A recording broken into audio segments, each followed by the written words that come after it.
Also, sagst du, wenn es losgeht? Ja, es geht los. Guten Tag. Meine Damen und Herren, wir haben uns hier in New York versammelt, um zu checken, wie weit fliegt ein abgeblasenes Kondom bei einem New Yorker Blizzard Stärke 3. Hier ist mein Assistent Damian Grbic und ich bin Marko Miletic. Während mein Assistent das Kondom auflässt, mach man, Dame, wie viel hast du Stand gesagt? Das mach einfach.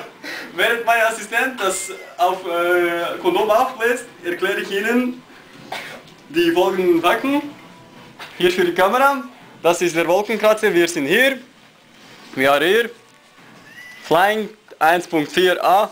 Mach man! Dämon Mann, mach keinen Scheiß, Mann, jetzt bloß den Scheiß auf.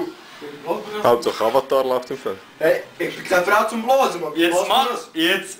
Hast du noch nie ein Kondom übergezogen, Mann? Ey, fuck, Mann. Also, Doch, bei dich schon. die Kriterien sind Blizzardstärke, Kondommasse, Luftwiderstand, Gravitation, Luftfeuchtigkeit und Schneefall in Meter pro Sekunde. So, nun nähern wir uns dem praktischen Teil. Ach ja, nicht zu vergessen, unseren Kameramann. Ja. Oh shit. Fuck.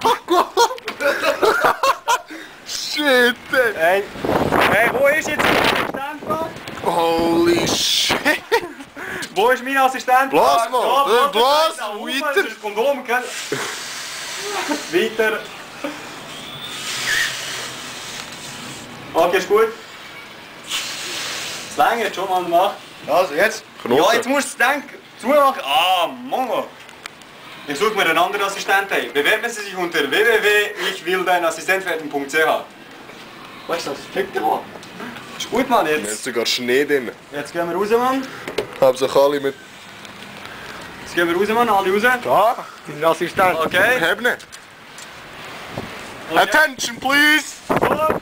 Oh shit. Der ist weg. Okay, der ist gelandet. Alle hier. Fuck, man, es stürmt ja anders. Nicht kalt, man. Es springt um. So, Mann. Nun haben Sie eine weitere Folge gesehen von... Okay, Mann. Ja, easy, Mann. Wenn ich jetzt schluckst du Kondom, Mann, wie wir es gerade gesehen haben. Das war unsere Folge. Woo, peace. Wie ziehen wir Marco und am besten die Hosen runter? Also komm her, sag mal.